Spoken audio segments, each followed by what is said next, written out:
What's up? Trusty Ape, at Trusty Ape Co. Hashtag Trusty Ape Co. So I'm here because I'm a glutton for punishment. No, I said I was going to do this. Go back and review the Jill stream from the beginning. What I could have done better. Try and clarify because we ended up kind of going all over the place in the open room. It looks like the mic's working now. Let me know if I have any further issues. I don't know what happened the other night. But it was all jacked up. But we just did a mic test. Christian Carpenter helped me out with that. It sounds like everything's copacetic over here. So hey, Silver Wolf, good to see you. So yeah, we'll jump right into this, and I'm just gonna pause as I feel it and see what we have to respond to. Basically, listen back through this conversation that Jillian and I had. What is an ape?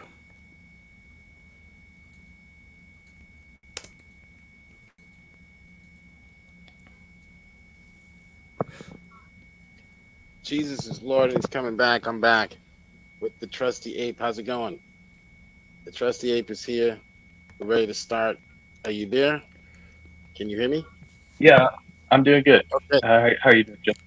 Love the Verizon intro. Can you hear me now? Oh yeah. Never had a bad day in my life. Glad you can Because I was backstage like prior to that. Like we could have done a mic check while the intro was playing. I'm just saying. I mean, that's usually how you do it, I think. But all right. join me. Thanks for everyone. Thanks everyone for joining us and watching. Um, the topic is what is an ape? So I was asked this question in an atheist room or in a room full of atheists. Hey Tobin, good to see you. I was just about halfway through your hangout from this morning, actually, just before I started this. So I'm gonna go finish that afterwards. No Christians allowed. And they didn't like my answer. They didn't like my answer. And you tagged me Oop, in a shoot, video or in a clip of wrong that. damn button. I want to play And that clip hello, Christian Carpenter. Good to see you again. for everyone so that they have some context as to what we're going to be discussing today. Um, Let me give some Excellent. shout outs first. All right. P Town, how's it going? Brother P Town is in the chat. He said, I always thought Trustee's picture was a giraffe. Yeah, P Town and I have actually had that conversation before. P Town's been on the channel. Yeah, so he knows it's not a giraffe. It's just poking Is at me. that no, that's not a giraffe, is it? That's not a giraffe, No, right? no, they're generally eight faces. This is a new one. Silverwolf did for me. Just finished today. So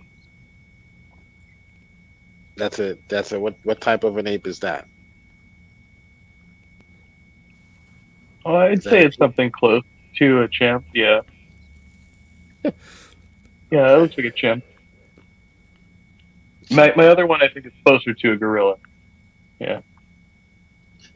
All right, brother Doki Doki, how's it going? Doki I don't know why I Doki even entertained that, is but in the house. response. But He's giving his own shout outs. Paul Kamish, how's it going, Paul? Cryptomera. Gaming, what's going on? Gaming with the Silver Wolf. How's it going? And and the Christian Carpenter is here. How's it going, Christian Carpenter? Oh, and I am your death, Jay. Oh boy. He says DNA. I guess I guess his taxonomy is based on DNA. That's what we're gonna be talking. in part, actually, that's one. It's hard to get into without anybody who's like an actual scientist. Like, be like, oh yeah, DNA is Talking evidence, about but today. What is an ape? What is taxonomy? It's the trustees ape. Uh, Comment. Spooky, how's it going, Spooky? Spooky is in the comment section as well. Angel Fiber.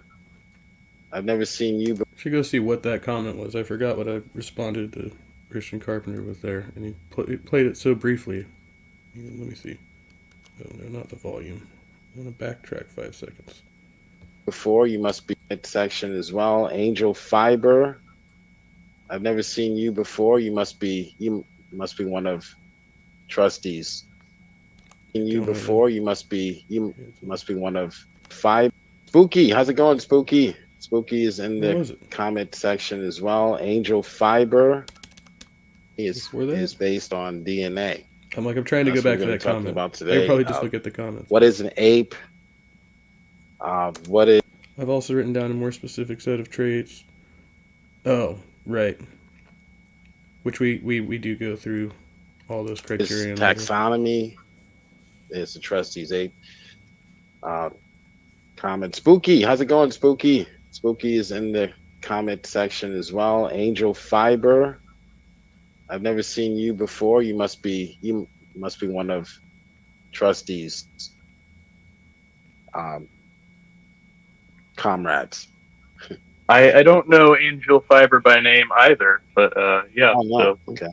for the first time. All right. Well, glad you can make it, Angel Fiber. Let's see who else. I think that's all. Yeah, I don't know how one could mistake this for a giraffe. Not sure. But that was P-Town's hot take. Yeah, he's been giving me shit on that since I think we talked about it last year, and I haven't seen P-Town since. And no, I don't think Jill ever did respond to your comment there.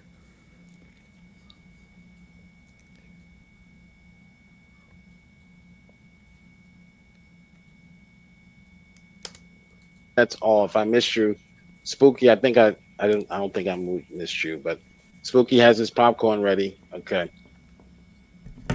All right. So here's the video that you clipped, and we're gonna watch it, and then just have a little discussion. How much time do you have? Oh, I can go for a while. An hour. All right. So the title of this video is "What is not an ape?"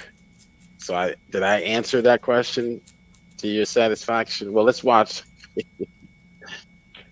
No, to be fair, I don't think you got the opportunity. So yeah. Oh yeah, of course not. It's an atheist echo chamber. So when I come in, the mute button is basically 10 times larger than what it normally is. All right. But that's, to be fair, Jill, I don't mute you, right? But you get muted in a lot of rooms. You've had a lot of time to talk with people. So, when they already know the point you're about to make, yeah, I can see how after some people having repeated conversations like this, they just kind of get frustrated and mute you. Right. The mute button and the put backstage button, all those buttons become 10 times larger. Sort of like the Trump affidavit or indictment. All right, so I'm going to share my screen here, and I'm going to play this video. What is not an ape? And then you had another video entitled "What is an ape?" So you had two. You had what is not an ape and what is an ape. Okay, go. I've got a question for Jill. Jill, not like a science. Okay, Jill, what isn't an ape? Whatever characteristics we say do not belong to a category is not an ape.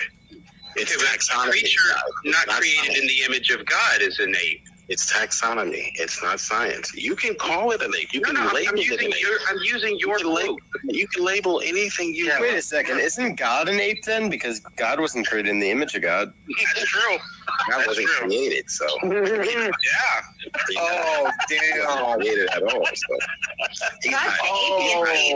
He's not in either category, actually. Ladies and gentlemen, they have sunk the battleship. So You worked up an ape.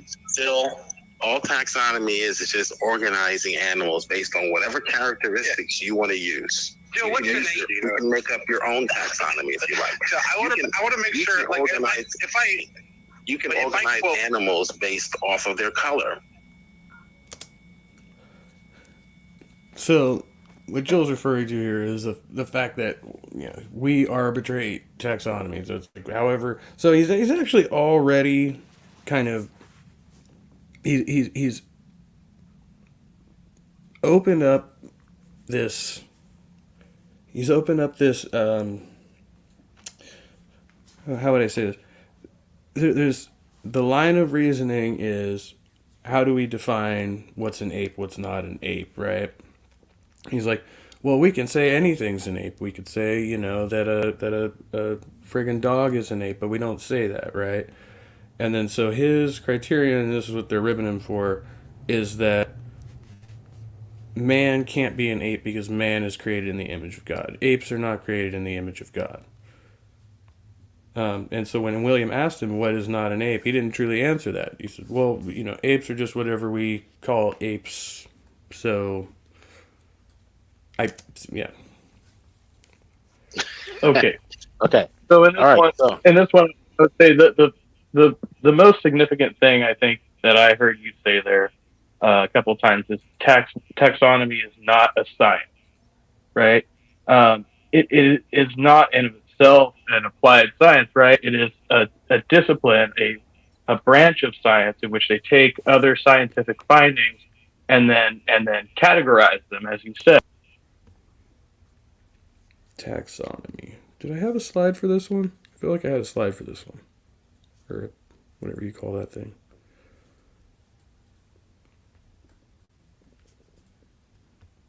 What's that? That's not it. Oh no, that's the ODD one. Okay, I didn't save the slide for that one on here.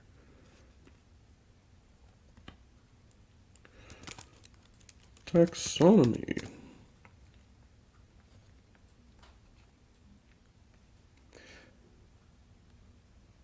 From biology, the branch of science concerned with classification, especially of organisms, systematics. These must be saved in my phone, because I know I have that image saved. Organisms, systematics. Okay, that's actually the end of the sentence. The classification of something, especially organisms or a system of classification. So it's just classifying what is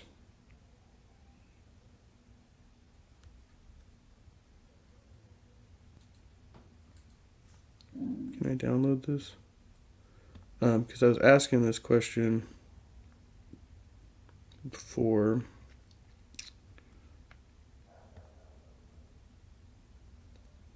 There's an order to taxonomic classification. Alright, I can't download it. I'm just going to put it on the screen.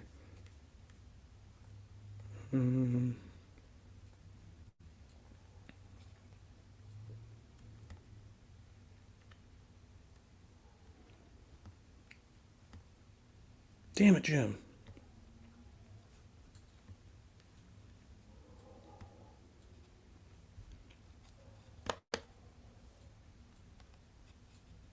Oh, opening a new tab. So it starts with the domain, then the kingdom, then the phylum, then the class, then the order, then the family, then the genus, then the species. That's all the way down at the bottom of the species.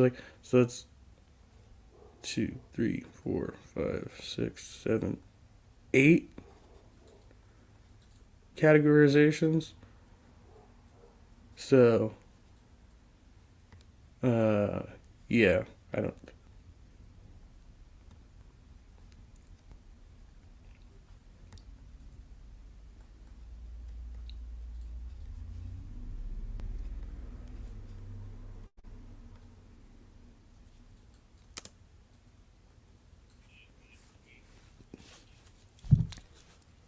Species and then categorizing them together by those traits, right? And I don't see what the discrepancy is there. Like, why is that a problem? I don't know, and that's why I invited you on, because I said that, and it was sort of like I know when I say things like biblical slavery doesn't exist, I'm doing that for a reason, right? I'm trying to draw you in. It's sort of what CNN does, right? It's a headliner, right? So it's meant to it's meant So biblical slavery doesn't exist is clickbait. All right, we've already established that one. to get your attention.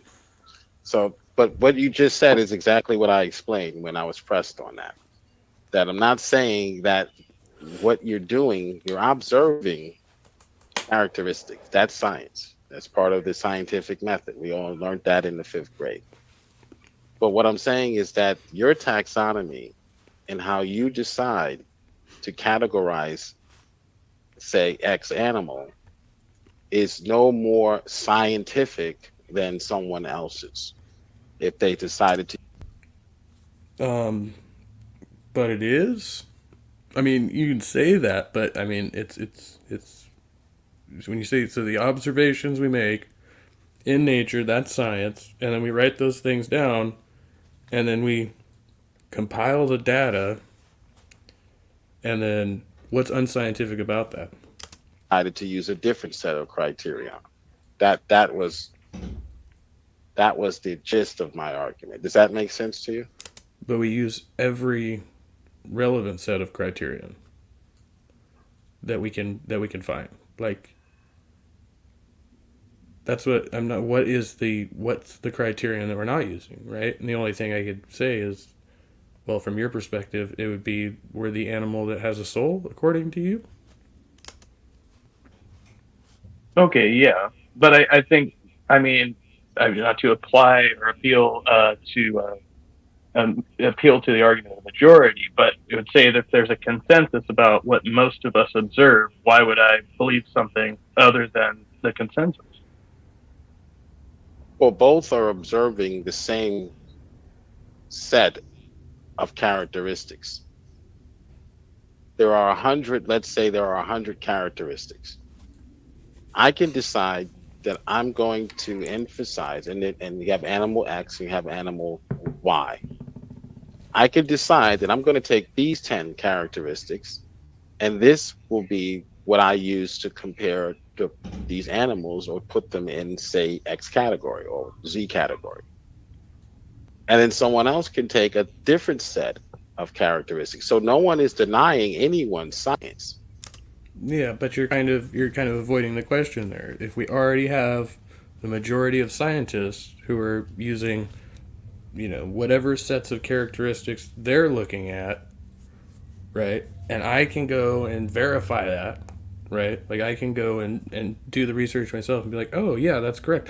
So if I have this one-off person, you for example, who comes out and says, well, I observe this different set of characteristics, and so I want to take humans out of the ape family. Okay, well, what's the characteristic? No one is denying the Well, fact that the ape has a thumb or the ape has an extra finger or index, or what we would call a thumb. No one's denying that. But you're using that as one of your criteria to say that because these two animals have the same characteristic, they're in this category of quote unquote ape. I can take, okay, well, I say right. ape Does in that that make sense? sense. I take ape to So you're saying that the shared characteristics don't see. I don't. He lost me there too because I think he's just trying to say again that it's just arbitrary, right? We could just make up any set of rules, like, and then you could like that's why you have like eugenics and racism, like because then they're like even further. You have like different humans you can classify by their pigmentation or their eye color or hair color or something like that. Sure, right? But that's not what biological taxonomy is. ape to be a general term we're using to describe creatures that are similar to ourselves, right? Right. That doesn't necessarily like, so we have that list of traits, like you said, you can take any 10 traits, but we have a very specific set of traits that we share in common. Where did I write that down? Because I have a list of traits that I wrote down here, but it's not on there. I don't know where I wrote With it these down. other species, and we kind of lump these species all together and call them apes, right? Yes. Yeah. Yeah, we So do. why do you think that is a mistake? Say that again. Why do you believe that's a mistake? No, I never claimed that anyone taxonomy is a mistake. Actually, it's the opposite. But you are. You're asking what is an ape. So and then you're saying that humans are not apes. Therefore, you are saying that the standard biological taxonomic record, our family tree, is incorrect. Opposite. Atheists look at our Moses's taxonomy and they say that's a mistake. We don't do that. Okay, I'm going to look this up before, but I'm going to look it up again.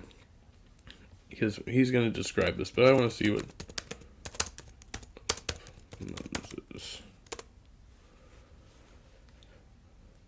Mosses? No, not Mosses. Moses from the Bible, you idiot. Google.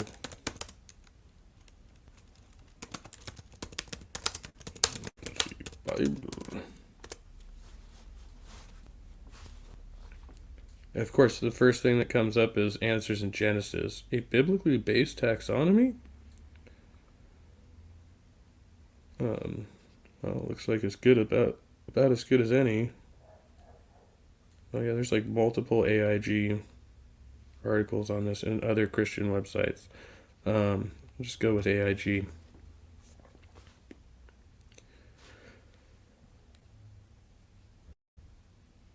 A reader expresses, this is from 2010, a reader expresses disgust with the evolution-tainted taxonomy system in use today.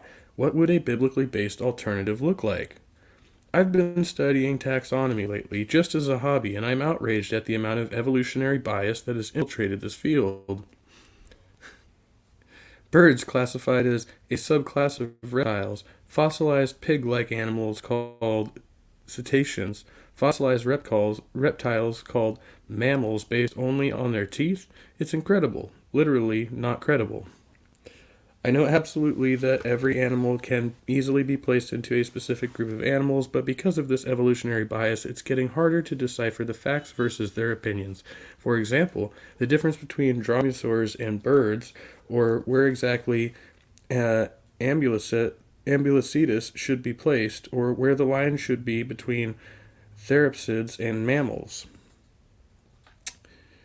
Information is left out in most sites and books on these topics, and so these areas are made out to be fuzzy. So my question, is there a credible place I can go to get concrete info on this topic?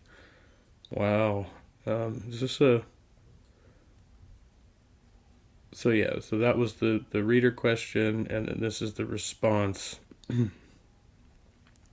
It is nice to hear from you. You hit the nail on the head when it comes to taxonomy. Part of the problem with the current secular classification system is the heavy influence of evolution and evolutionary relationships. It is assumed on the secular side that life evolved from a single-celled organism, and this does not mesh with the biblical view. In the Bible, God created all animals after their kinds. Classification then and now. Why? In modern creationist studies, there's a field called baraminology that works to find the boundaries of the created kinds. The field is very much in its infancy, and we strive to encourage the research. From a big picture, it boils down to the difference of how things are viewed. 1. Common features mean common ancestry. 2. Common features mean common designer. But first, let's jump back to a time when taxonomy, classifying living things, really developed. Swedish creationist Carl Linnaeus was the founder of the modern classification system in the 1700s. Linnaeus' original classification was kingdom, phylum, class, order, family, genus, species. The system was a good start, but Linnaeus failed to use the Bible as the absolute starting point for each classification. To be fair, Linnaeus intended his system... So all of these are just complaining because they didn't use the Bible as the starting point for the system of classification. And I think the whole single-celled organism thing, aside from the tree, I think that's one of the things that points back to common ancestry. Like as you weave together, I don't have that either. The full taxonomic record, like that's how you end up with everything like funneling down to a common group.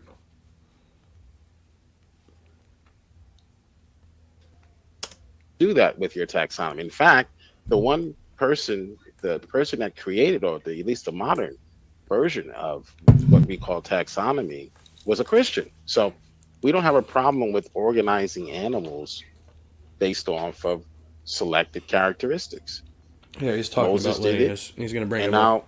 now we're doing it much more sophisticated. I still can't find.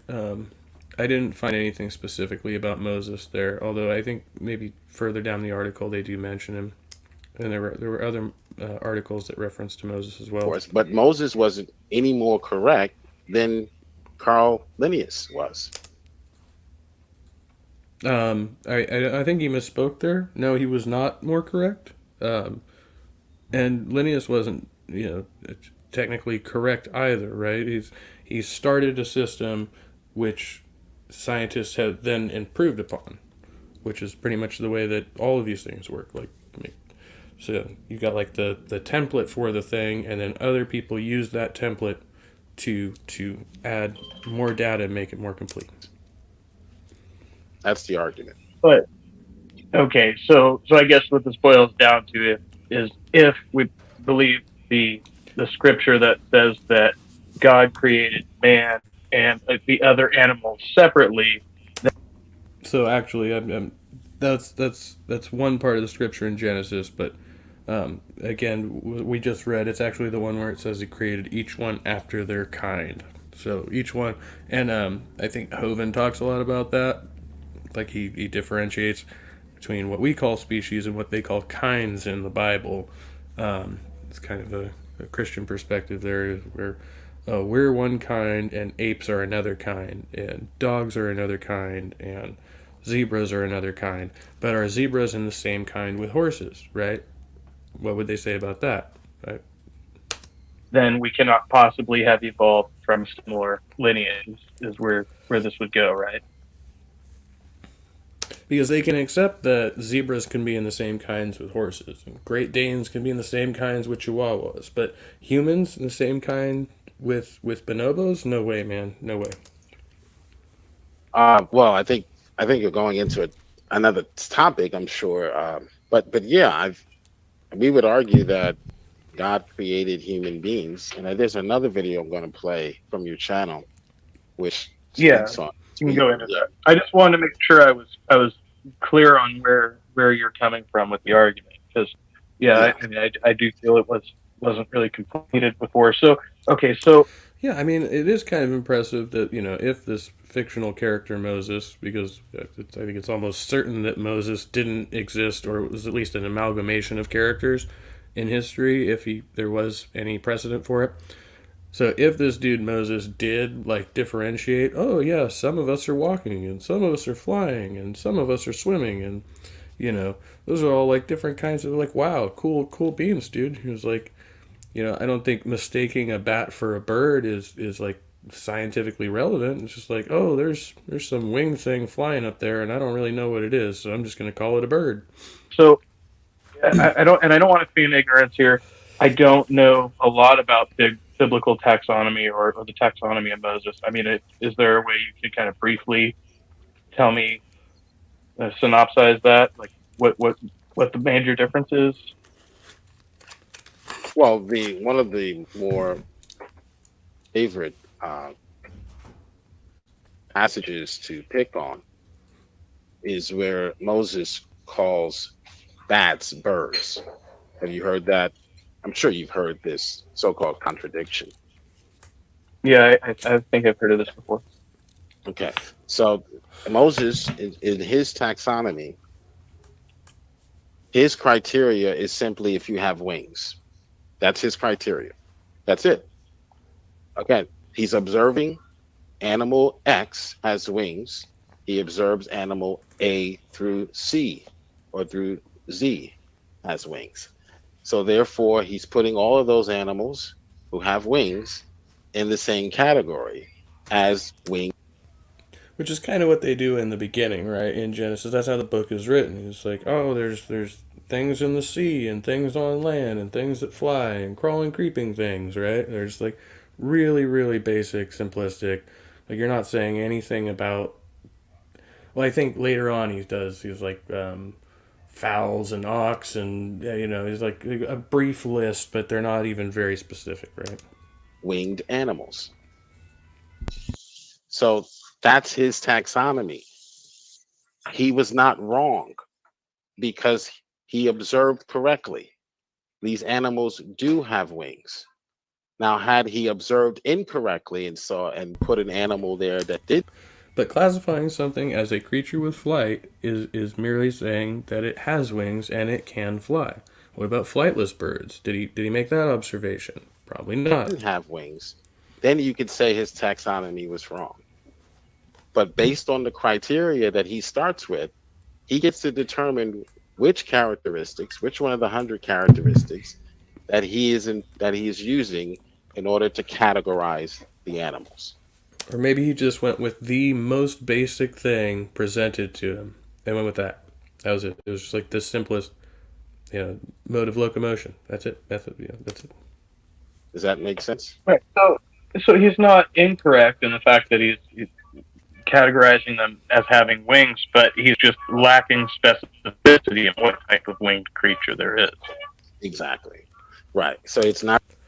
That's funny because the dude with the mango cart was going by in my video with Jill there, and I just had the ice cream truck going through. So you hear all the background noises. Not a sophisticated taxonomy, but it's not wrong. So we don't say that your taxonomy is wrong. When you say that humans are apes, we don't say that because we understand that you're saying that because you're comparing certain parts, homologous features, same structures on different beings. I think that. Okay. Hey, what's up, Sammy? Good to see you. So yeah, he's tap dancing around the fact that I don't even know if he really has a strong argument here. Like, I think he knows he doesn't have a strong argument here. I think that's the definition. Correct me if I'm wrong. You're using that, and you're selecting certain characteristics, and that's how you're able to categorize. Both have thumbs, right? So, but once again, I think we're being a little more specific. Yeah, it's a gross oversimplification. So that's why, like I said, there's 8 branches, and each of those branches has a bunch of like very specific traits that it's looking for to get you in to whatever various branch you're in on that taxonomic tree. Specific here, though, in saying we come from a family of apes, right? Whereas bats and birds clearly have a different lineage. They have that similar trait. Like, so we don't say that all things with hands are apes. And I was watching something interesting on this earlier because so many people conflate monkeys with apes, and monkeys are clearly different creatures. They have tails. They're smaller. There's very distinctive differences that we're making those differentiations there. So we're getting more specific to the structure and type of the creature when we differentiate a monkey from an ape type, right? So I think that's an important distinction to make if we're going to be categorizing things. Right. So there are different types of taxonomy. Is that right? Well, no, this is Kind of sidelines there with the different types of taxonomy. I want to read this. I just shared it in the side chat too. The article for the major differences between monkeys and apes.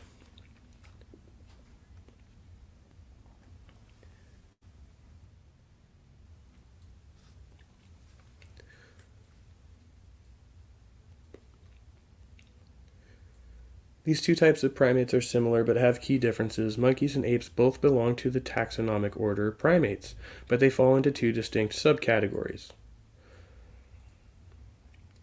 PASA member sanctuaries rescue and care for both monkeys and apes. Although all primates have similarities, monkeys and apes are different. To help you understand, here are 3 main areas to consider: appearance, geography, and intelligence.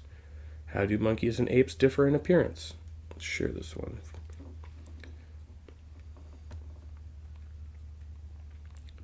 There's some visuals here for us.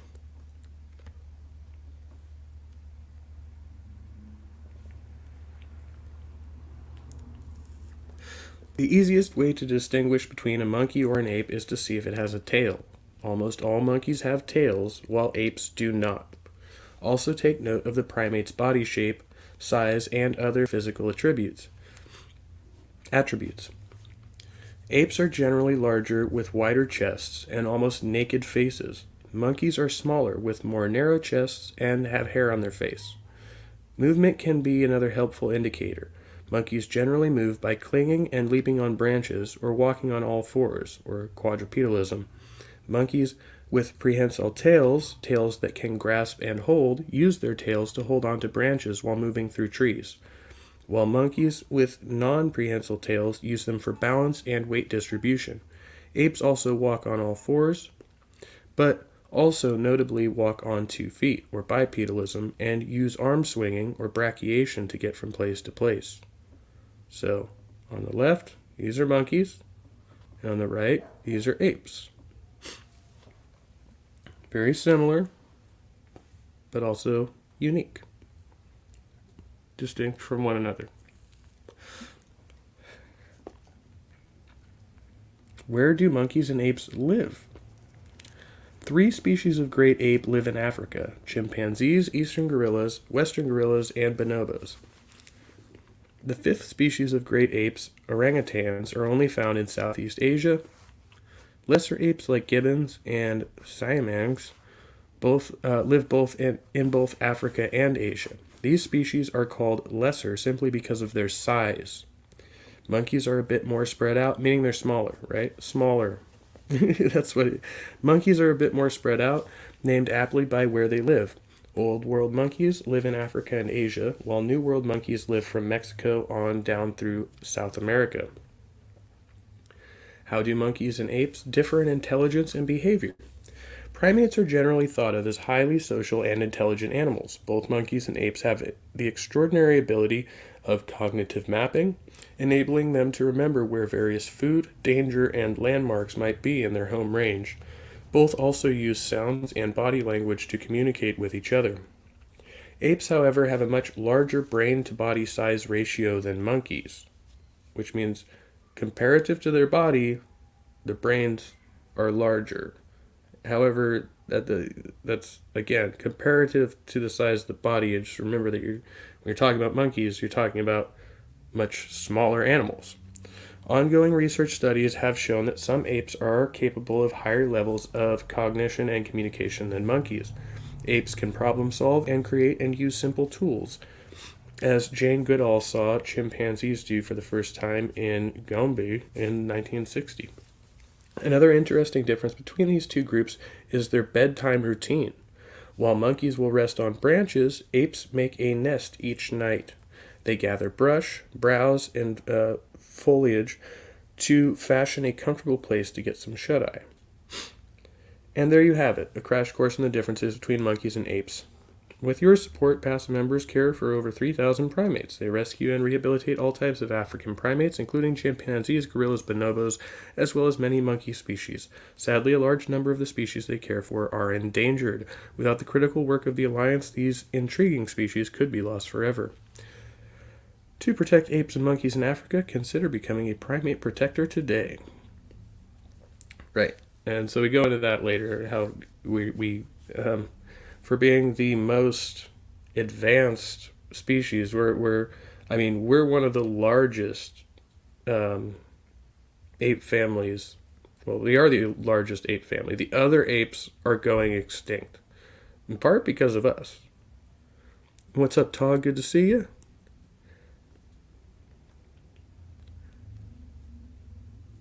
So, it's just a little reference material for you there. This is all part of one taxonomic structure, right? I can't say taxonomic. Mispronounce that. But yeah, right. But there are different fields of study. There's specific human taxonomy. There's, for any living organism you can think of, there's a specific subfield for that group. So it's not like one person came and designed the whole tree, right? There's teams of people on each individual group that are compiling and organizing that data. So I'm explaining this poorly, right? Like, so there's primatologists, they study primates, and then there's I don't know all the specific words. There's people who just study horses. There's people who just study fish. There's people who just study reptiles, right? So each of those people is bringing their contribution to this record. No, any creature without. Okay, so there are people together coming together from all disciplines, bioevolutionists. Um, is that what you're saying? Is that what? Yeah, I think I should have said, yeah. There's different studies for each species. Correct. Yeah. And then there are specialists within the field. Okay. Well, But what's yeah, the difference between? I was always under the. And you're the expert here, so I'm the student in this case in this stream. So I'm the student in this stream, guys. So I was always under the understanding that there are. That's interesting. Like he's relying on me for education here. I should have come better prepared, I guess. Yeah, no, I thought this was going to be more of a debate structure, but Jill actually seems somewhat receptive on this topic, except I don't think he's willing to change his mind. But he's actually listening to some of it. There are different types of taxonomies. One being like an artificial type of type of where it's based off of just what we can observe. well, there's It's Well, so earlier he said that the observation in nature, recording the observation, was scientific. That's part of the scientific method. That's part of the process, right? Acknowledge that. And now he's saying, what did he call it? a type of where it's based off of just what we can observe. well, there's Like one being like an artificial type of. He's calling it artificial now if it's based off of observation in nature. But how is that artificial?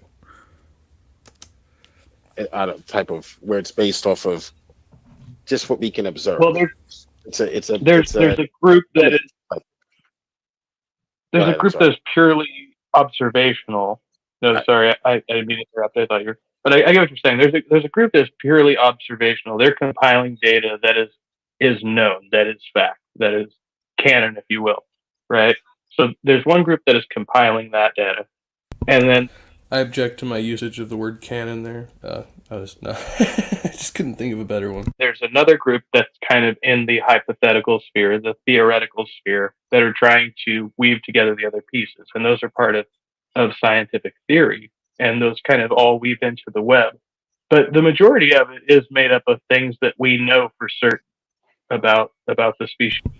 So here we're alluding to evolutionary theory, right? Like, because up until then, when you're talking about taxonomy, you're merely recording things you can observe in nature, right? And the parts of the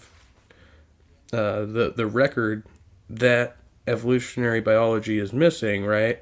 They tend to, and it's true, there are gaps there, right? They fill in those gaps with hypotheses, right? And then, as we know, there have been gaps before, and the hypothesis has been verified, right? Just through new archaeological findings and stuff like that. So it's not like, but we're alluding to evolution here, but what we're talking about in the beginning is the reliability of taxonomy.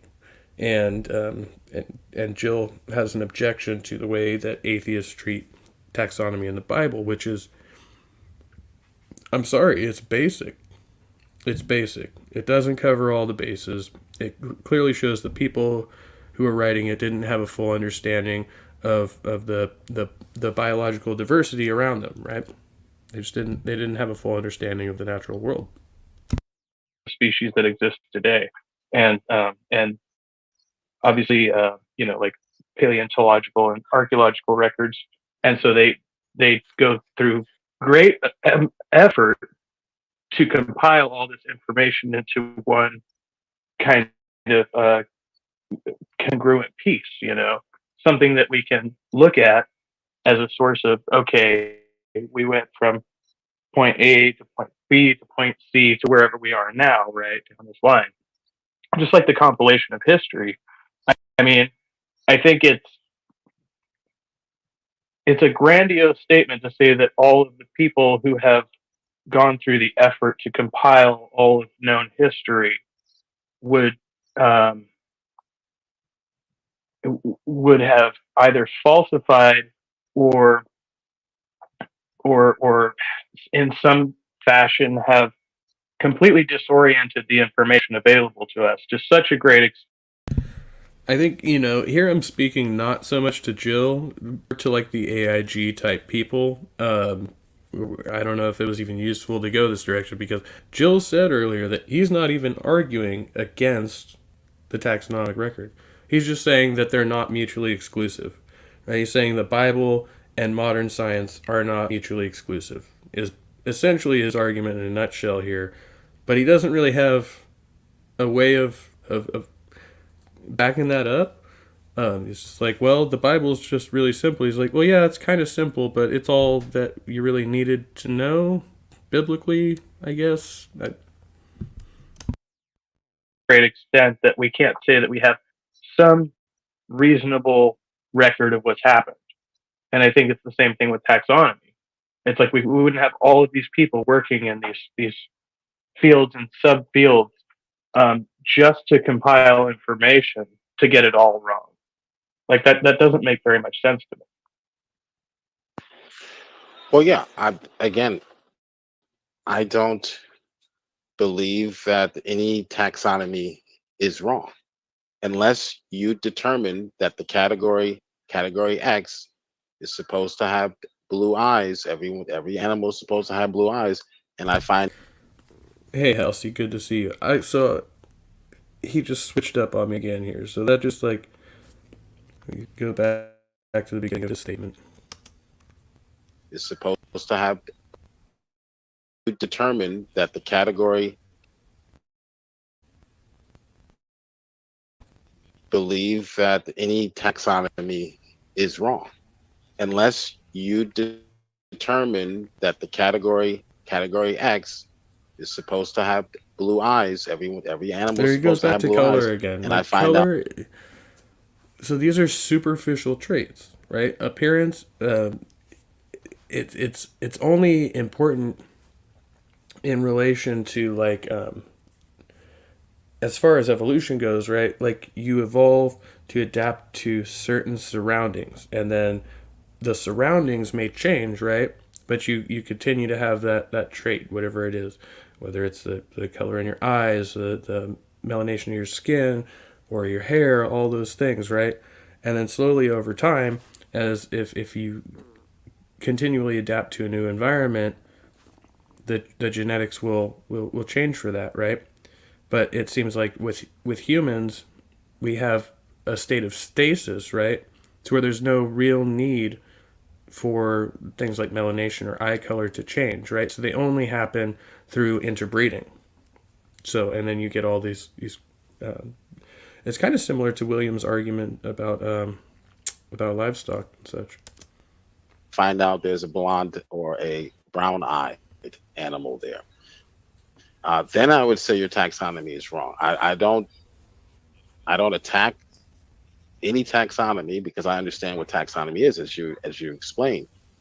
Um, so I think the heat is coming from you guys onto Moses is what I'm getting at. Do you see that? Do you now see that that's a wrong approach as far as the Bible contradicts? No, and it's not saying the Bible. Well, I think the Bible does have contradictions with evolutionary biology. I mean, namely the fact of creation, right? But as far as the taxonomic record in there, we're just saying that it's like it's vague. It's not near complete, right? And it's incorrect. If you classify bats in the same category as birds and just say they're flying things, sure you can do that, but it doesn't say anything scientific. You're just saying that some things fly, and that's not that is an observation. Sure, give him that. Give him credit where credit's due. That's an observation. Some things fly. Contradicting just because Moses's taxonomy was based on different criteria. So you can't say that Well, he was wrong. I would say that that taxonomy would be less complete than what we have now. Okay. I don't know why we trust a less complete taxonomy. Well, it wasn't designed for us to trust it. It was just something Moses. That it wasn't designed for us to trust it. This is the Bible, man. You're a Christian. You're supposed to have faith in every letter of God's word, man. And then you say, but this wasn't designed for us to trust it. Well, what was it designed for? If you have faith in it, don't you trust it? Isn't that like what faith is? A big part of what faith, like the huge part of what faith is trust. Thing Moses did as far as the animals were concerned, and it's not settled science. I don't think we can discover something tomorrow that can change your what do you call it, phylogenetic. We can discover something different about this animal or that animal that will put it in a different category. And then you have situations in which, not that it's wrong, but you do have situations in which your genetic trees, what's the term Aaron Ra likes to use? Phylogenetic, is that what it's called? I love how you wants to name drop Aaron Ra. Like, okay, yeah, phylogenetics, yeah, huge, like, there's plenty of, yeah. So I think Jill just likes to name drop, famous atheists or whatever. That's fine. Genetics. Yeah. Or no. Right. Aaron's a Satanist now, isn't he? Yeah, that's right. You have situations in which your trees that are just based on that criteria alone, or at least it's primary. That's the primary criterion, right? DNA. You have molecular trees that so you have the multiple categories, though. That's why it is so comprehensive, because you have the phylum, the genus. There's every subcategory you could think of that makes it. That's what makes the ape as a generalization, but it's also a generalization for something pretty specific, right? And I think the term ape. Yes, Silver, we're not really exposing Jill for anything he hasn't already exposed himself in public for. Um, but I think it's great that he took up this debate, because it's clear in the stream with William they were kind of ripping on him, and with good reason, because it's obvious he doesn't have a strong argument on this point, right? Whether it neither biblical nor scientific, right? He can't take up either position. He's completely stuck here. And I think he thought he was just going to kick some weakling like me around on this one. But the fact that, I was able to kind of hold my own for a while, and we had Paul and William and Hillary's come in and really check him. Maybe made him think twice on that one. But I've had moments with Jill where there were questions that I could not answer. So I definitely, I think I did a bit better on this one, making progress, I don't know. Internet got wonky. It's like, you've been streaming for almost an hour. We're going to do something to fuck up your stream. Or maybe I did it to myself.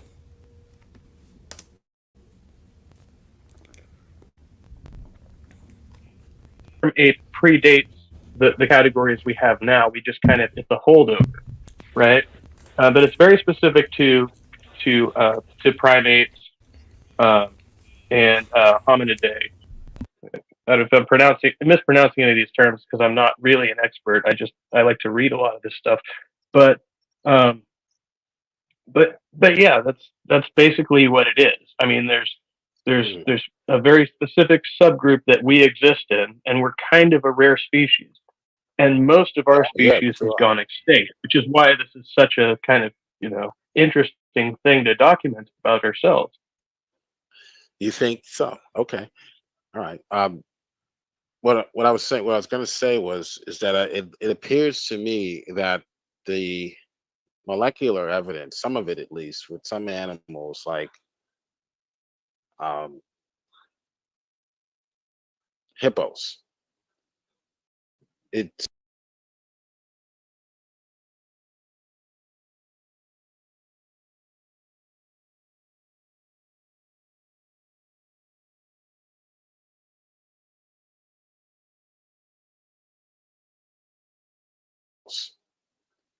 it seems to me that there is not a contradiction, but there appears to be that there's odds with the fossil evidence. So, which one do you hold to as the grand poobah? Like, is it the phylogenetic similarities or the molecular similarities? Is that primary, and then we go to the fossil record? Okay, I don't know what just happened. I had a black screen for a minute. And I'm just struggling with the. But I heard what he said. That I'm back here.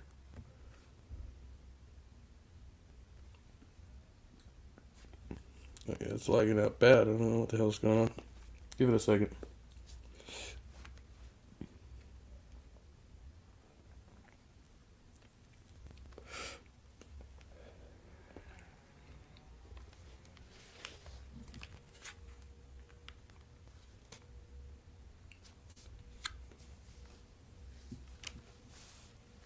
Things could always get better.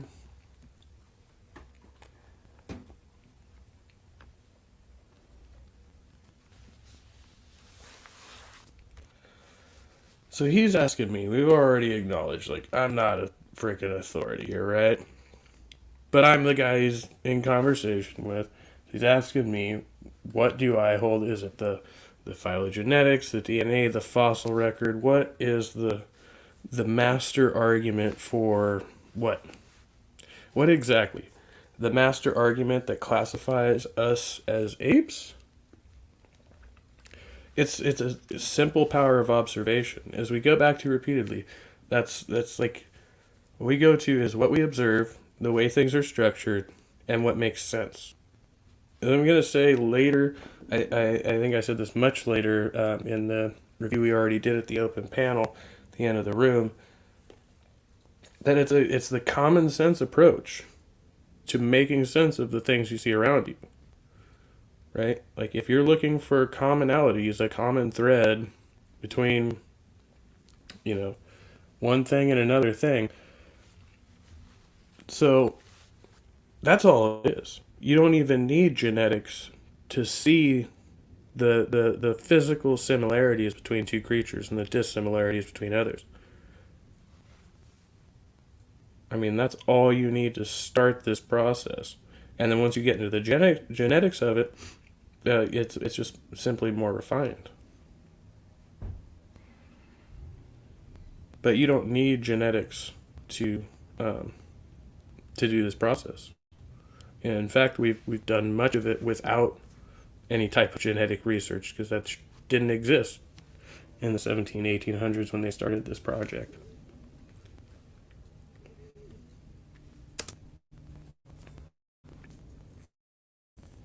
Or is it both, or are both disciplines used converged to come to that conclusion? Or it seems to me that that they're at odds. Fossil similarities point to hippos as like a cousin of a pig. Is that right? Like what we would call. See, like it keeps also. God damn, you gotta just pull up right there with your circus music. Um, he keeps going to like other species, like just random. All right, now let's talk about hippos and pigs. Now let's talk about. No, you wanted to talk about apes. We were talking about apes. So all these other comparisons, you could say they look funny to you. Sounds interesting. It's like the AIG article earlier. Well, they take issue with birds being in the reptile family or whatever. Okay, looks funny to you. It has nothing to do with humans and apes. Look at the tree of humans and apes and show me the dissimilarities there. And you can't. You can't. You can't find them, other than apes look furrier. And I mean other apes, of course, because we're apes too. What we would call a cousin.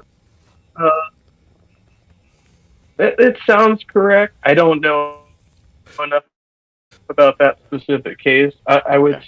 say the fossil record really only goes so far, Right. and it points to one specific um, structural uh, difference between, but the simple fact of having a structural difference doesn't necessarily mean that it's genetically incompatible, right? So you have creatures like ourselves in the ape category once again, but we're compared to other creatures much smaller than ourselves who are still considered to be large primates, right? So there's a difference between large and small primates, but that gap is pretty wide. So you could be anywhere from 3 pounds to 300 pounds, and that goes for a human baby. So, you know, I'm joking there in part, but I'm also saying that a human baby can start out as being only a few pounds and become very large, right? And other animals don't necessarily do that. The body size that they have relative as an infant, they grow, but they don't grow to the extent that humans do. It just depends on the species. So that was, but I think, yeah, the way I said that sounds funny. Maybe a human baby could be 300 pounds. No, obviously not. you know, it's like so. You know, the rate of growth and all those different things that go into bone structure. I don't think we can tell anything definitively from a fossil record. I think it's just one indicator. Okay. So I the think genetics molecular. is probably, yeah, genetics is probably much more reliable if we have good Right. materials to work with. Okay. All right. Now that 3.5 baby is not human until it comes out of the womb. No, no, no. I'm trying to go to abortion. All right. Oh, we're doing Here's the second video. But let's argue with that real quick. Nobody said it wasn't a human until it came out of the womb. Some people would say it did not achieve personhood. I don't even go that far. I'd say it was a person, but it was a non-viable person. If there was some legitimate reason to abort it, like I think a living person supersedes the will of a person who may potentially have a life, right? And you just make the argument that way. Be like, well, if they're not technically an independent entity at this point, right? They're still a dependent entity on the mother. Then she has the choice whether or not to deliver it to term and to create that independent entity and deliver it into the world, right? There's no reason she has to do that.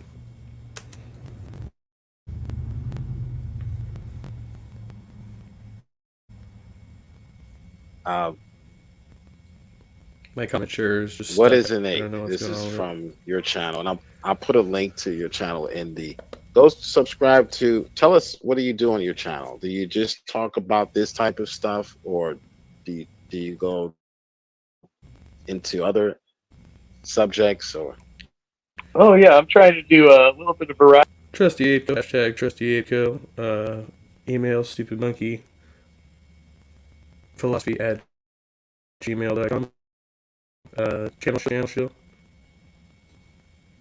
Like that, and open rooms every week. So yeah, oh, you talk politics on your channel? Who are you voting for? I'm a dirty socialist. I don't know if I'm going to vote this year.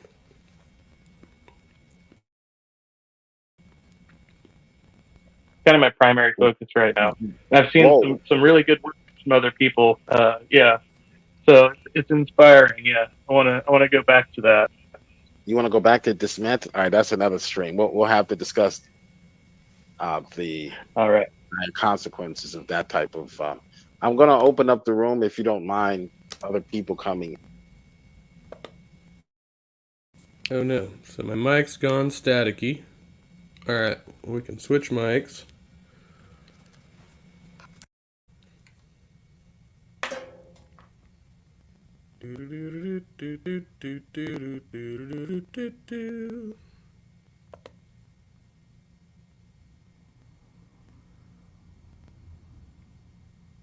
Volume's good. Alright, so I took that one out. How are we doing now? Just so I can check myself.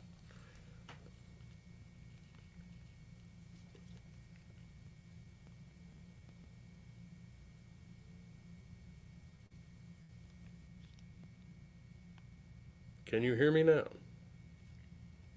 Good.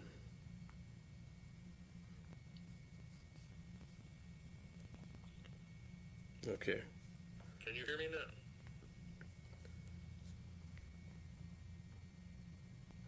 So just have to go back to the internal mic. That's fine.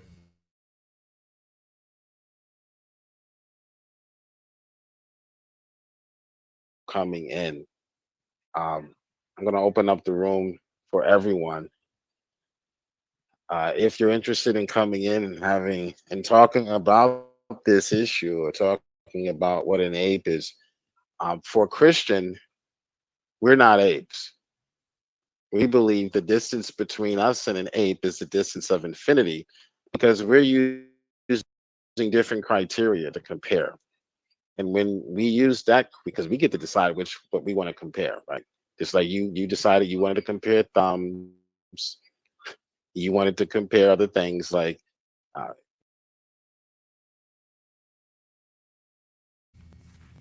I love how he says it like that. Like, you decided you wanted to compare thumbs. No, I wasn't the one who decided that. That was some other dude. And it's actually not a bad yardstick, but yeah, it's not necessarily my yardstick. I mean, but you can use any other things. Um, thumbs are the way that our thumbs are designed are one key indicator, but they're just one key indicator um, of the common ancestor.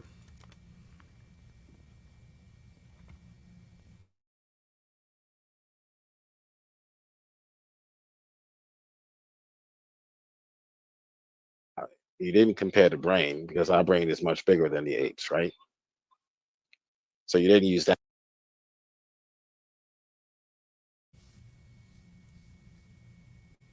Actually, they did compare the brain, and as was stated in the article we read earlier, our brains comparatively are not bigger than other apes.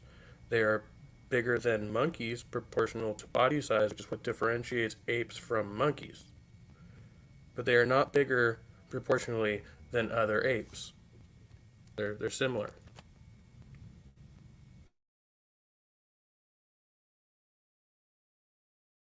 Use that as one of your criteria, right?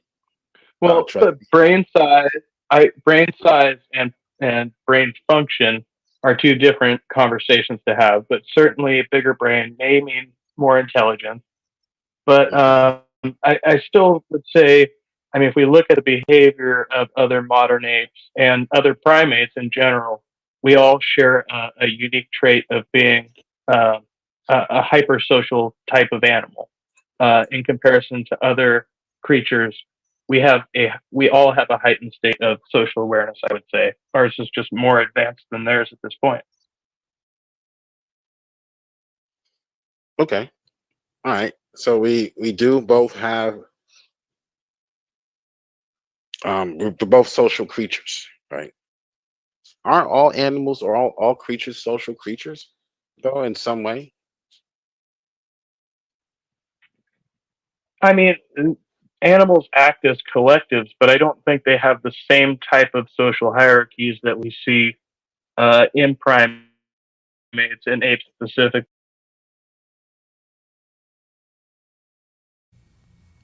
So his argument here is for cooperation amongst species, which is just that's the necessity of having a species that survives cooperation.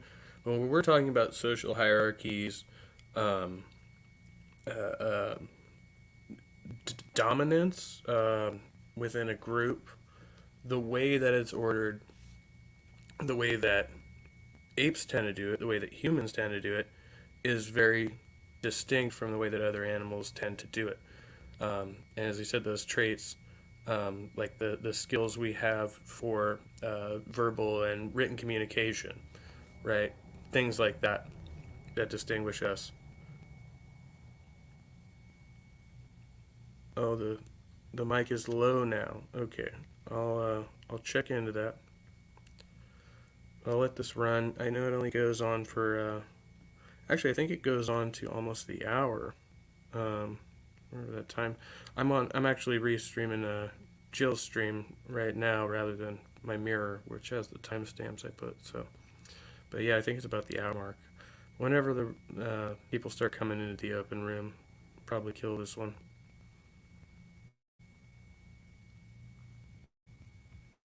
Specifically, Right.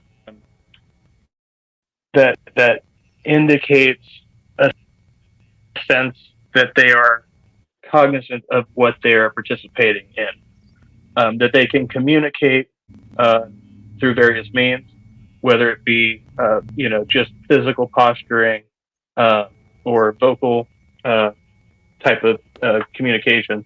But we do typically see that in apes, and not so much in other animals in such a sophisticated way. So yeah, I did not do the best job there at stating that, but again, there's a precedent for this, what we call the primate social hierarchy, which I just Google it now. Find a primate social hierarchy. Yeah, comes up very quickly.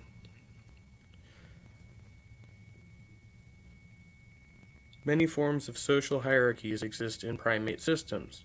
In resident or nepotistic intolerant hierarchies, the stable hierarchy is based on kinship and rank, can be linearly traced as it is inherited.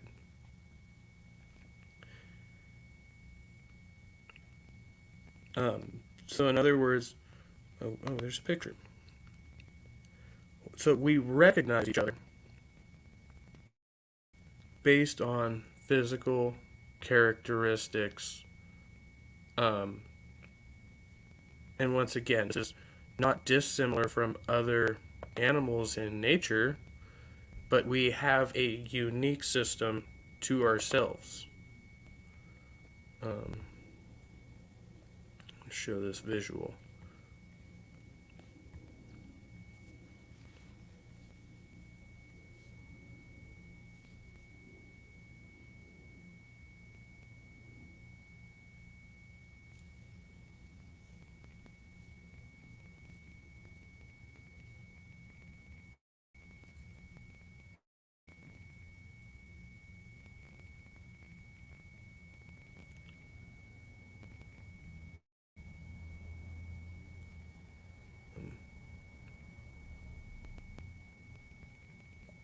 Okay, so I think the first one was the best example you can give.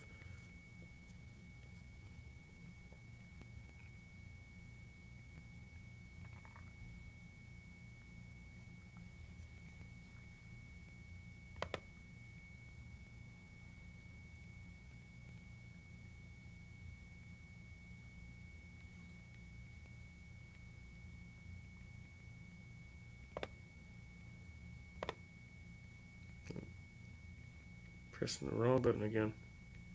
Professional streaming.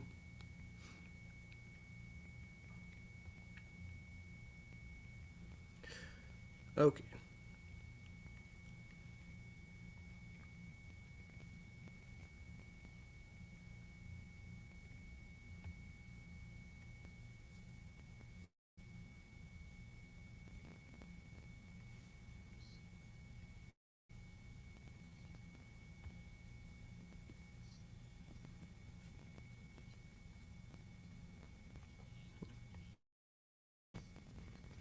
But it is the what they call the cerebral cortex. If you were to, and that plays a key role in what we would call awareness, right, or thought, right. And The in that sense, though, we are the unusual species, right? We're right, the odd one out. So the cerebral cortex.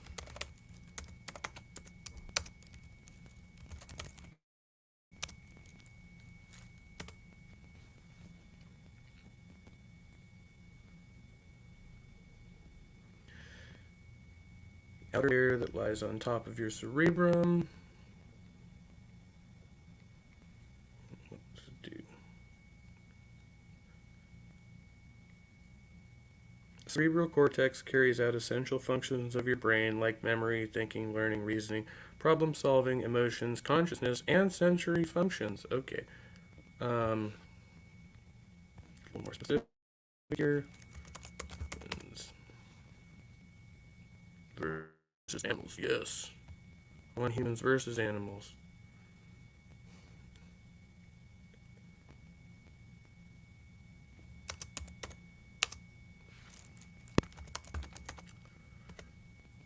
It's a battle of the species.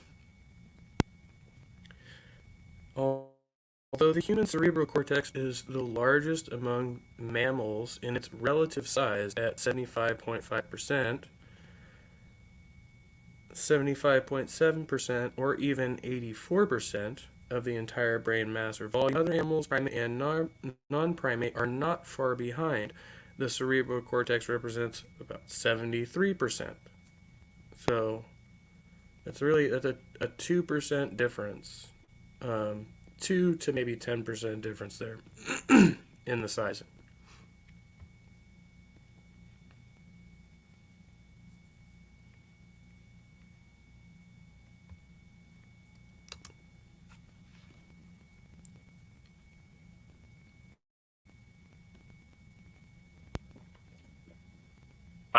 We have that enlarged cortex that no other species has, Right. which seems really special, but it could be considered a flaw if you were to say, well, this is the standard for everything else, but we have a flawed part of our brain that is enlarged. You could interpret it that way. Right. Okay. It contains twice as many It's not cells twice as large. the Not even in that like same 2 to 10% is not 50%. It's not even half of 50%. It's not 50% of 50%, sir.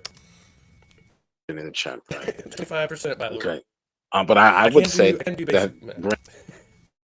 brain cells, the brain cells also behave differently between the two species in that region. Now I don't know enough about brain science to say that. I don't know. I can't confirm or deny. okay. All right, let's play the video. So a Christian would say that God is the first taxonomist. And when God created, he created two types of beings. He created beings that are made in his image, and then he created beings that are not made in his image. Okay, so we would say God is the first taxonomist, and he's the one who made the first organization of animals. And those are the only two categories, or the first two categories. And then there are categories within categories within categories. Welcome, Paul. Paul Kamish is here. How's it going? Yeah, no.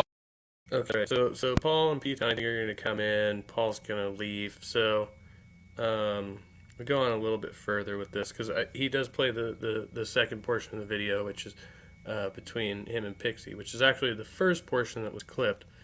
I'm not sure if I posted them in the inverse order or why he played them in this order, but this one actually technically came first in the conversation, I believe.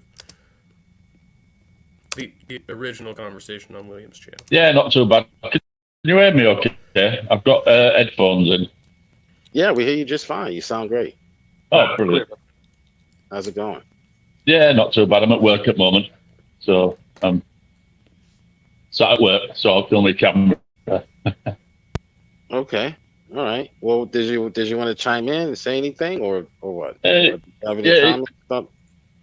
Yeah, I understand what you're saying about the category of apes. We use our own different criteria to categorize different types of animals into different groups and subgroups.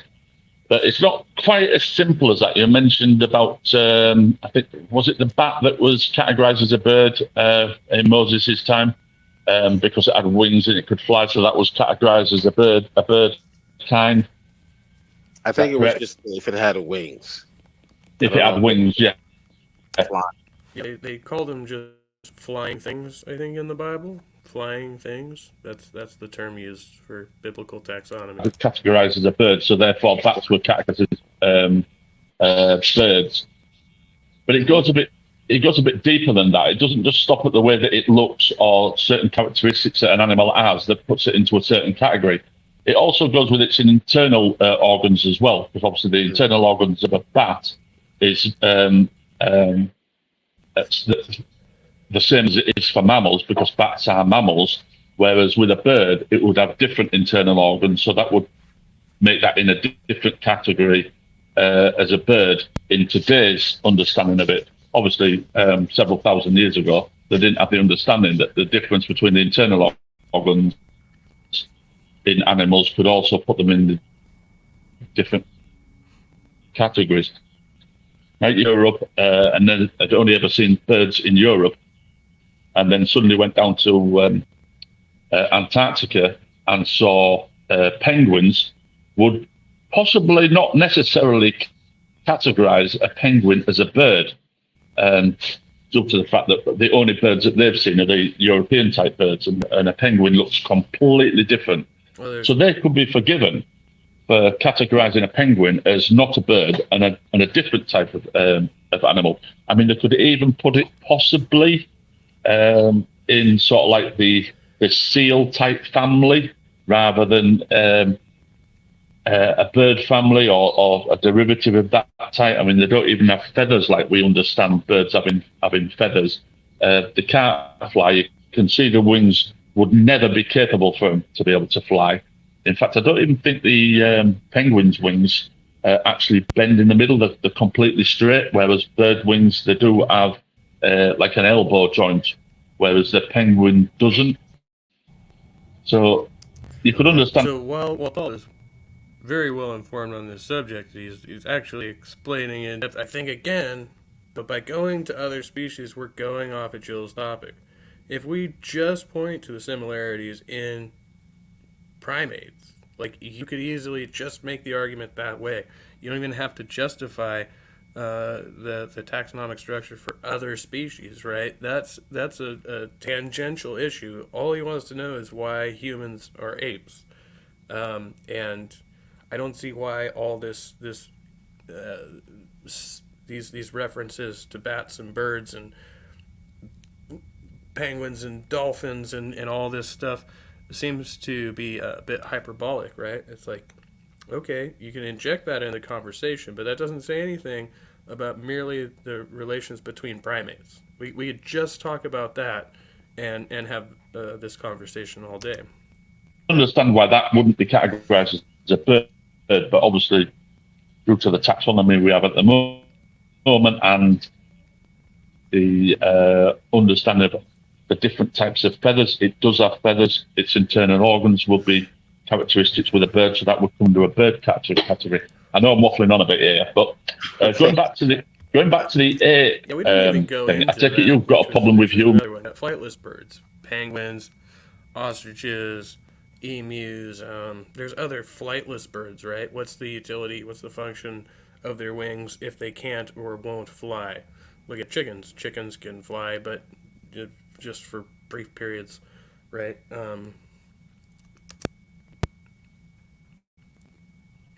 Humans being categorized as apes. And I don't know if you saw it, I put it in the comments that if you took the human out of the category of apes, would you be happy with all the rest of them, the category that we have of apes? Take the human out of it. Would you be happy with how they're all categorized? Well, I don't really mind you categorizing whatever you want to categorize, because I don't think putting things in categories is quote unquote settles the taxonomy, or that is something But that's that all that taxonomy is the categorization. It's that's the process. That's all that we're talking about. Has to be the case for everyone and what they decide to emphasize. I can emphasize whatever characteristics I want and use that to put those animals in the same category. So it's Can You you, not can. I think it's it. You just say, well, these creatures have sight. They all have eyes. So let's just put them all in one. It doesn't matter what kind of eyes they are, how they see, as long as they have eyes.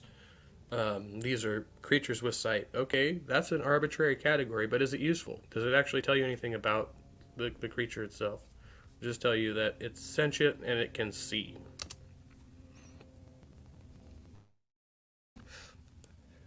can you so give would you say that Moses was wrong for putting birds or bats in the category of bird? Would you say he was wrong? And why? Why yes? would you say he was wrong? Why? Because he's only using one characteristic to put him into that category, which is the fact Why is that wrong? because you don't just use one characteristics of an animal to put it into a category. Who makes that rule? Yeah. Well, the we do. locomotion is probably the worst characteristic you can use. Like the I didn't mean Yeah, to- can I just I kind of interrupted Paul there. So what I said is locomotion is the worst characteristic you can use. And later on, he's going to say something like, P-Town says, well, do you swing from trees? And I'm like, well, I can swing from trees just fine. I'm physically capable of swinging from trees. Probably not as well as a monkey, right? But I can do that. So just to say that I can swing from trees, I can walk on all fours, doesn't mean that that's what I would normally do, or the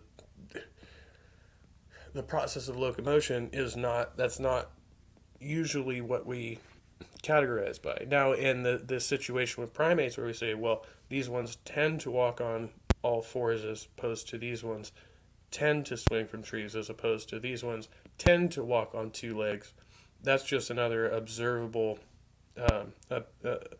observation of behavior. And the body adapts to those behaviors as they become more preferable in the environment, in the surrounding environment, right? Just finish. We use that category. We do, yeah. So wouldn't it make more sense to have several categories or several attributes to an animal to put it into a category rather than just one? So it comes under the mammal category due to the fact that it doesn't have feathers at all. It has fur. Mammals do. It's warm-blooded. Mammals are warm-blooded. Its internal organs correspond with what mammals have. Yes, it's got wings. So Moses was wrong because he didn't have a scalpel. I got you. Well, welcome, William. Well, only because he only used one category to put it into the bird category. He didn't use. Yeah, he didn't even need a scalpel to look at the organs or anything like that, which is what Jill's saying there, right? He could have examined fossils. He could have examined bones, but again, just didn't have the know-how or the tools to do so. And it probably wasn't terribly important to them. They were much more focused on survival at that point, which seems to be like the main recurring theme here is that ancient peoples who wrote ancient texts, like, wow, it's amazing that they even committed this shit to a tablet or whatever, right? Because it wasn't even paper yet. But at the same time, like, that was the minor portion of the time that they spent, right? Like, most of the time they were spending just trying to survive because we didn't have major agriculture. We didn't have, so like food shortage was real, right? Like these people only had a limited amount of time to do their thinking and writing because the rest of that time is tied up in just basic necessities. Didn't use several, whereas we do now taxonomy. It isn't just one thing. It's several things that puts it into that category. Okay, let's say he used several things, but none of those several things is any one of the criteria that you decided to use. Would he still be wrong? Yes. Well, I mean, I know you're laughing. I know you're laughing, but would you put a bat in the category of a bird? If the criteria alone was that they have wings, then yes. Well, yes, even if the only criteria was to have Right. wings, then I would agree with that. But that isn't the only Okay. criteria we have. That's the only criteria he used. Yes, which would be So the it's a wrong one it's a from today. well, no, it's not wrong. It's a taxonomy. A taxonomy, a taxonomist is going to tell you what criteria he's using to make these categories. He should tell you, Yes, right? and if you've got So, more, they've got to have more than one. They've got to have several of these different things that categorise you as a bird, an ape, or whatever.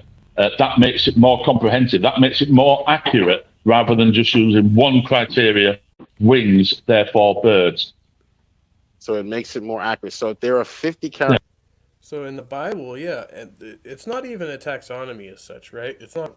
There's no terminology. There's no concept for taxonomy yet. He's just describing things that he sees in nature around him, and so it's just kind of a vague observational statement. There's nothing scientific about it. Yeah. Characteristics, right? And you Yeah. decide to use 25 of those characteristics in your taxonomy, and I ignore those 25, and I decide to use another 25. Am I wrong for using a different set of criterion?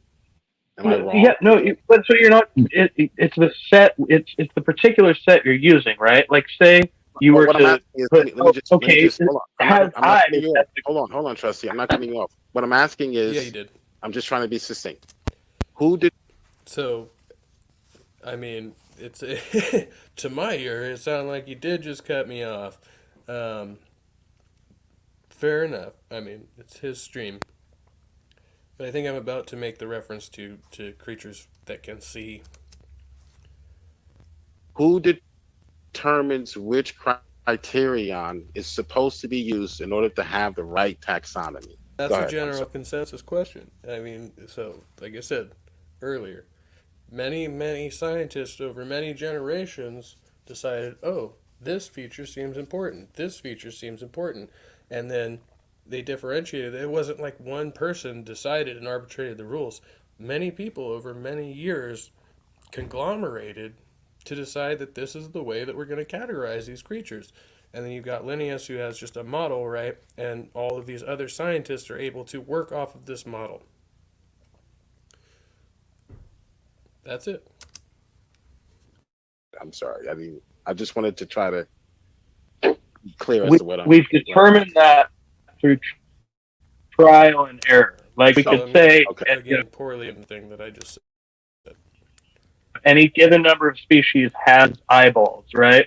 But do they have the same field of vision? The same, like particular to primates, we have our eyes set in the front of our skull. That's particular to us. That's not particular to all other land mammals, right? So then we have another very specific set of characteristics in which the eyes function in a certain way and are set in a certain place in the body, right? So like Paul's saying, it's a matter of just being way more specific about what we're describing here, rather than just wings or arms.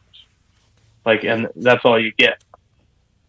Okay, William, did you want to say something? Or? No, I mean after my reconversion yesterday, I thought I should at least show up to church. William is now a reformed believer, so he's. I've heard William do this a few times now, so I'm not. I think William still conforms to deism, as far as I know in any serious conversation. But I've heard him make cracks like this in several streams, including at Ace Theo's recently. So yeah, not sure what's going on over there. Will, if you want to come by, have a theological discussion, we could do that too. But I still want to have that discussion on agriculture and evolution, man. He's here to. Well, this isn't going to be your lesson, your first lesson in Reformed theology. Tulip, we'll start with total depravity. So we'll have that. I'll set that up another time with you, William. We'll have that. Does that mean you want me to leave? Oh no, you can stay. I don't Okay. kick people and mute people. That's what you guys do on your channels.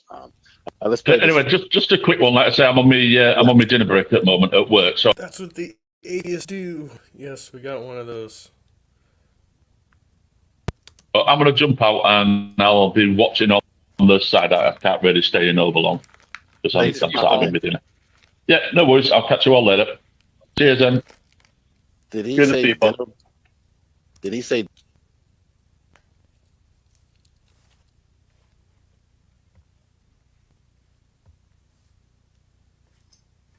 Real quickly, I'm going to show my buds. I got this Fields Family Farms Purple Octane, weighing in at 27% THC.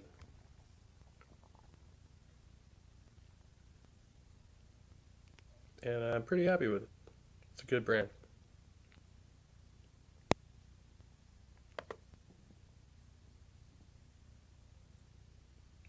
This is not working.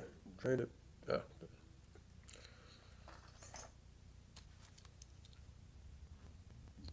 Trying to take a smoke break. My tongue's rumbling. Yeah, we're getting towards the wrap up on this. So let it run. I think we'll.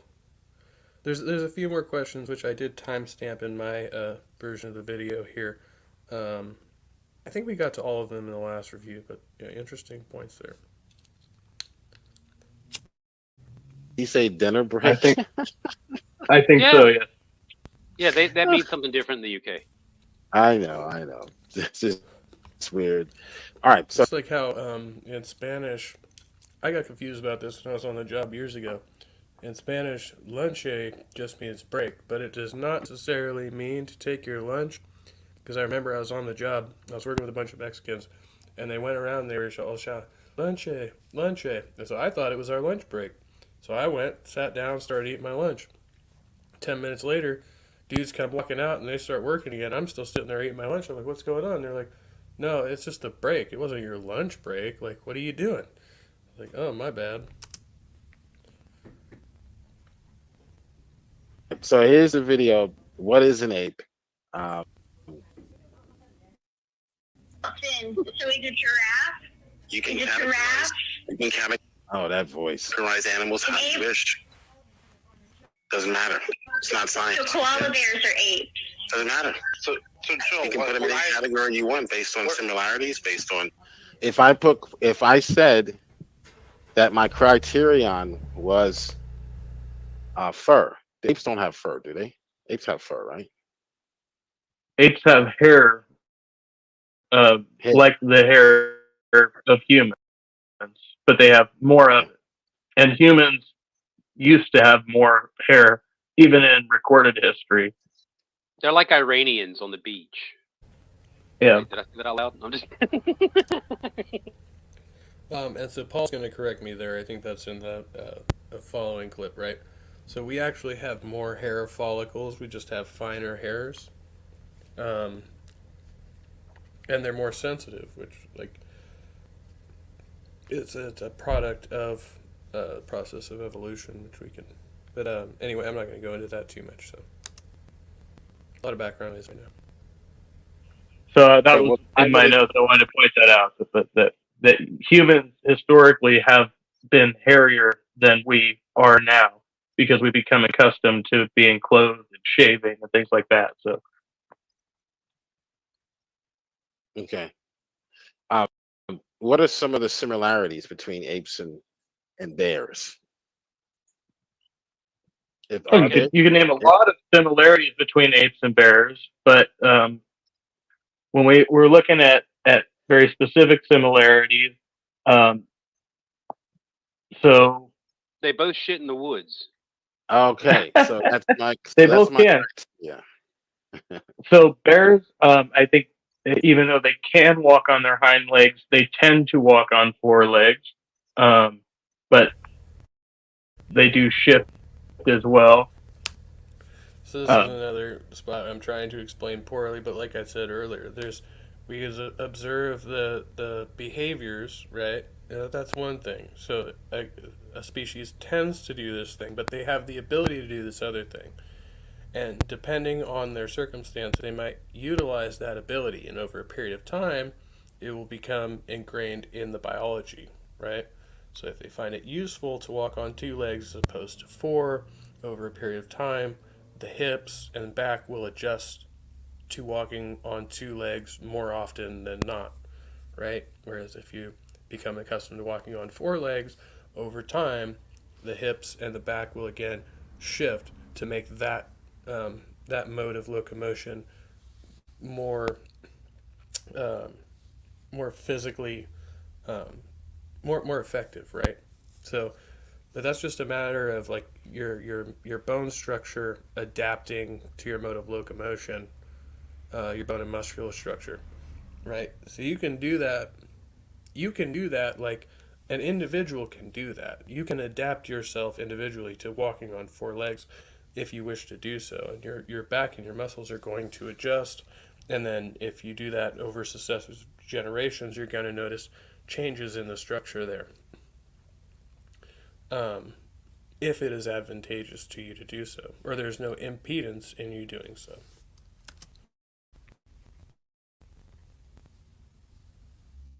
There's a difference in the structure of the skull itself and the jaws.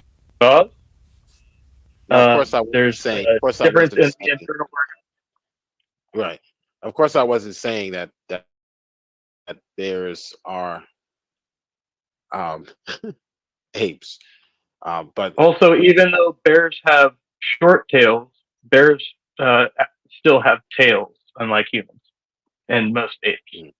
Yeah, well, and apes. Hey, can I they're can both I highly evolved social animals, right? So can I put them in the same category? Just if I'm just using that as my criteria.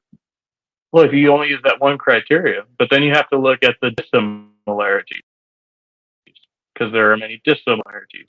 Okay, Hey, so Joe? we're gonna Well, look at the similarities between humans and apes. That's what I plan on doing. What's going on, William?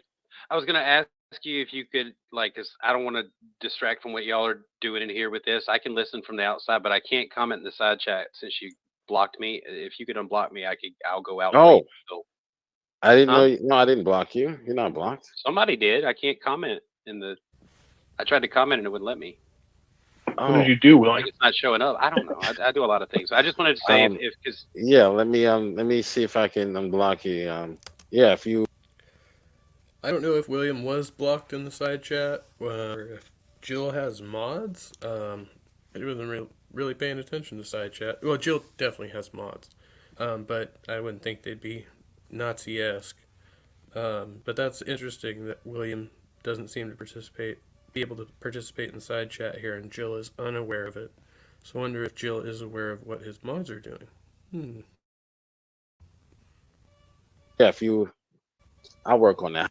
How do you? How do you do that? shit, I don't know, man. I have no idea. I don't normally block people. I last time I You have to. blocked someone, I had to have Sparkle talk me through it, like I'll undoing go it. to your channel, and if you say something in the chat, I guess I can do it from there. But yeah, Okay, that's I cool. didn't I'll know you just were we'll work blocked. on it later. I couldn't Okay. say anything to the people out there. That reminds me. Thank you. Oh, am I unmuted? Muted, unmuted. Can't tell. Can't tell. Oh, there we go. So apparently you can hear me. Um, I want to say thank you and apologies to Midnight Sparkle, because Midnight Sparkle was the one who made me aware of my mic issue the other night, and I was uh, saying Midnight never comes to visit me, and then Midnight comes by the channel and my audio is total bullshit. So sorry about that, and thank you for coming by and saying hi.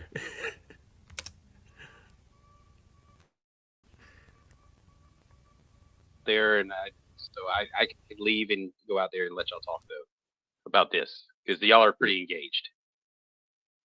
Oh no, no, we welcome your opinion, your input. Okay, he left anyway. All right. So no, I wouldn't put I wouldn't put apes to the same category as bears, but I wouldn't put anybody There's in a the few other category. differences you could look at. Bears do not have the opposable thumb. They have elongated snouts, more similar to like canines, right? So yeah, there's several key differences you point to there. Are you? This is from I'm Your Death, Jay. Now, this is the same guy who um, is too afraid to even mic up and has the audacity to criticize my panel guest. Are you actually? So, and to this point, there's a much better point that could have been had there as far as the elongation of the snout and the shape of the jaw. And they were kind of talking shit earlier about. Oh no! In the Answers in Genesis article, they're talking about the the dentation, right, and how dentation is a key in how we judge on these things. So the shape of the jaw, the shape of the snout, and the dentation play a huge role in how we characterize taxonomically, right? But it takes somebody. I was just watching. I wanted to watch this on here too. A video from Gutsick Gibbon, where she's talking about this quite a bit.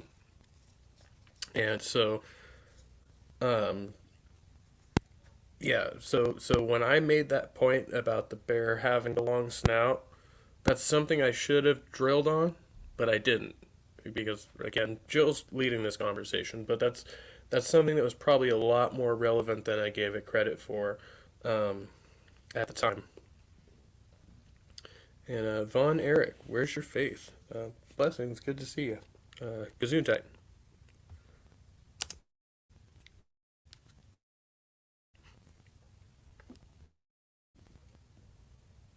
Are you actually going to get a scientific video or a real scientist on here, or just a complete clown show as usual? As clown. Wow. So he's attacking Jill, but in his way attacking the panel as well. So yeah, nope, no scientists, no doctors, just dudes talking shit. And I think I'm gonna defend Jill on this point. I don't know who I Am Your Death Jay is, so I'm not. But I'm like, okay, attacking Jill, but also just attacking the panel, just whatever. But truly, and honestly, like that's what I'm doing. If I'm gonna try and look up resources, I'm gonna try and look up actual scientific resources, like I have been during the duration of this video. Like, oh, where do I find this information? Okay, I do a search. This is from a university. This is from so it's like okay, that information is available to you, but if you only read from AIG News, you're probably not going to get the full picture of what you're talking about. But see, I read from both. I read from universities and Answers in Genesis, so I do have the full spectrum here, at least to some extent. But no, I'm not a doctor. Man, No, I appreciate that. I wish he had a microphone. How about this? How about this? How about I go to Walmart for you and buy you a mic? And if you can give me an address to a local library, I'll mail it there. I don't want you to dox yourself. I'll mail you a microphone since you can't afford one. Since living with mom is not enough to afford a microphone. So I'll buy you a mic. You can mic up, but you can come on here and you can be the real scientist that you expect me to have on the show. So no actual science here then, huh? Well, I don't I don't really debate atheists on evolution, and I'll tell you why. And you can tell me if this is wrong thinking or not. I believe evolution is just, when I say evolution, I mean common descent. I believe it's just an evolutionary assumption made based on what we've been talking about, the similarities. So based on that logic, I would say, no, you're flawed on 2 points there. One's that you merely won't debate atheists on evolution. Um, I don't think it makes a difference. And so to the second point, I mean, I think you should, if you're going to debate evolution, you should be willing to debate it with anybody. And there are Christians who believe in evolution. So those are the people you should be debating. Before you debate the atheist, you should debate your own people who try to reconcile evolution theory with the Bible. That should be your focus right there. Because if you can find another Christian who interprets Genesis as a story that entails God beginning a process of evolution, then you get into a whole different argument going on there. So when you're talking about taxonomy here, it seems very superficial to the point of what you're actually trying to say, evolution false, right? Because that is a much deeper argument to make. And, this is why Kent Hovind is a freaking lolscow. I'm sorry, but he is. So, I don't know. I thought about trying to go in for my PhD years ago. I'm like, now I'll probably have to wait until I'm geriatric, but it does take a number of years to get a PhD. But I don't know in what. I'd probably end up with like a PhD in literature or something like that. Something stupid.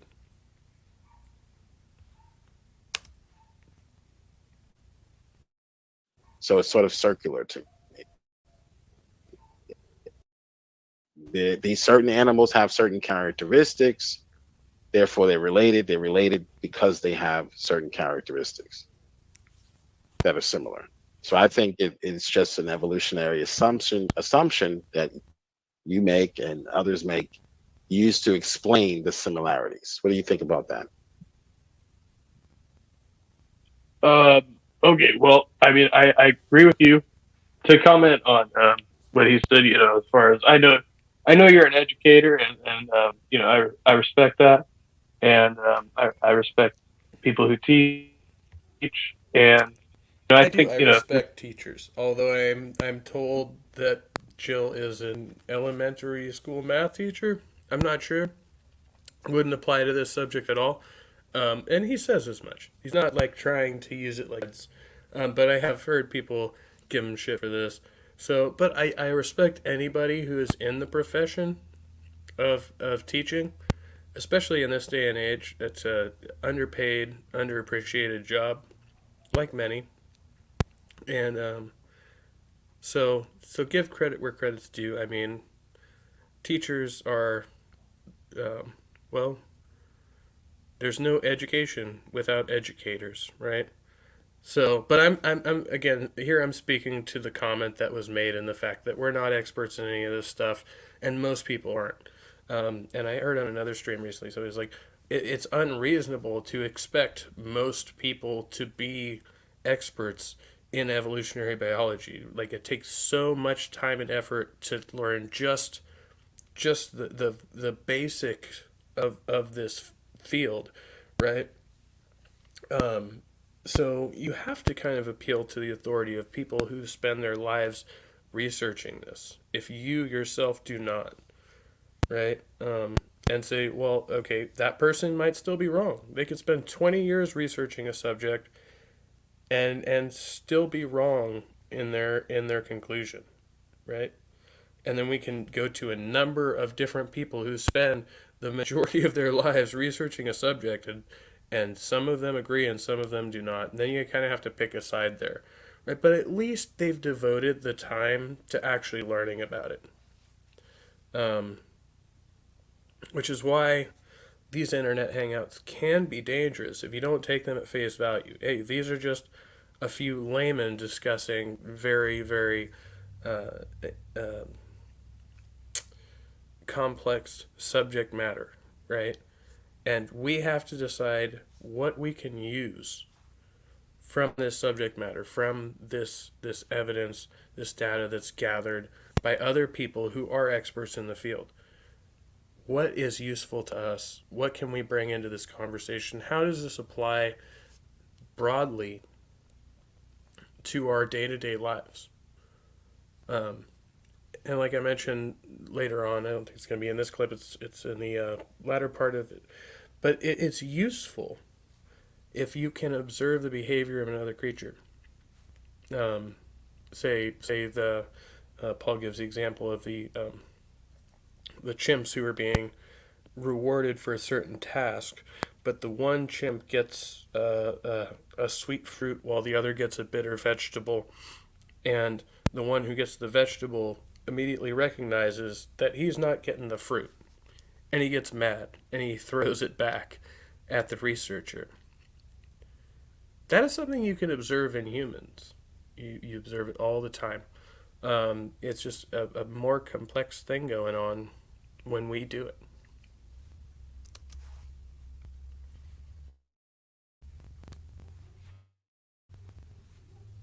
If you're saying, oh, Doctor So and So versus Professor X are debating over here tonight, that's one thing, But anybody can have a YouTube channel, and I think it's important to get into the meat of what everyday people believe, and that's kind of the streams that I enjoy, streams that I participate in. So, um, uh, but yeah, I mean, I think yeah, there's a criterion under which we try to categorize things that are uniquely similar, not vaguely similar, and that's what we're referring to. We talk about taxonomy, and I think there's a good point there. Uniquely similar as opposed to vaguely. Thing has thumbs, right? Vaguely similar.